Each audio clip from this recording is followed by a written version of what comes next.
الرحمن علم القرآن خلق الإنسان علمه البيان الشمس والقمر بحسبان والنجم والشجر يسجدان والسماء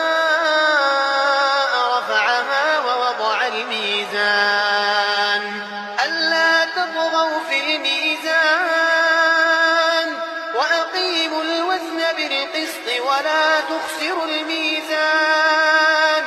والأرض وضعها للأنام فيها فاكهة والنخل ذات الأكمام والحب ذو العصف والريحان فبأي آلاء ربكما تكذبان خلق الإنسان من صلصال كالفخار وخلق الجان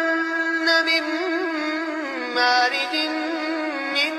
نار فبأي